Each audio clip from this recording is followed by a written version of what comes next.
The story of our world begins not in writing, but in footsteps. Imagine the first human breath steaming in the cold African air, a small band on the move, a child clutching a sharpened stone.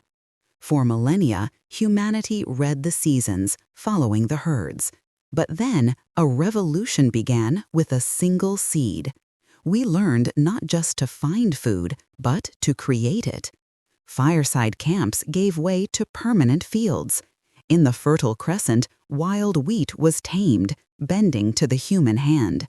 This agricultural shift fed villages, and villages grew into the first towns.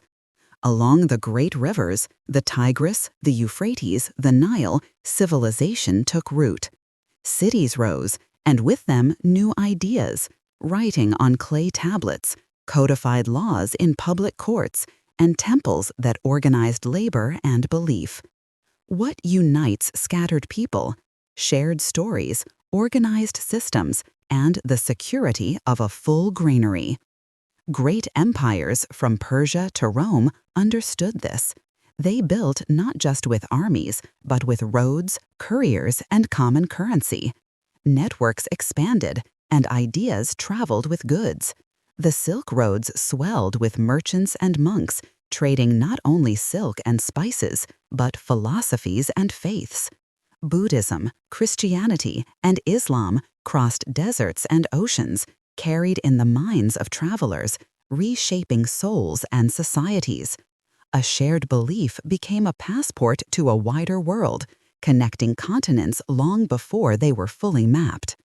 The Mongol conquests, for all their destruction, accelerated this exchange, tying the steppes to the city.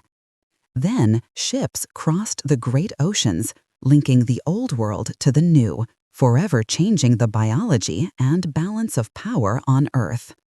Suddenly, a new sound echoed across the globe, the thunder of steam, coal, and industry.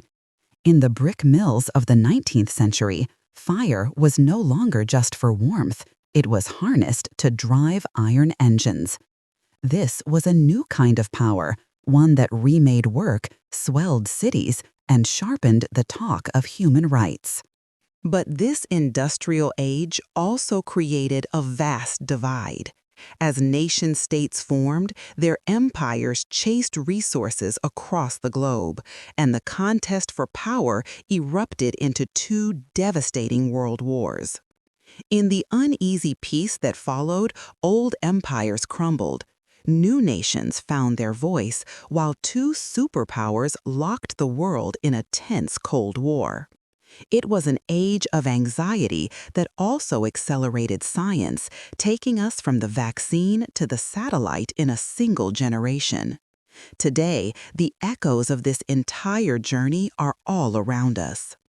The global supply lines that stock our shelves follow ancient trade routes. Our modern debates over power and progress began in pamphlets and public squares centuries ago. As we navigate a crowded, warming planet, armed with technologies from gene editing to artificial intelligence, we face the same fundamental choices as our ancestors.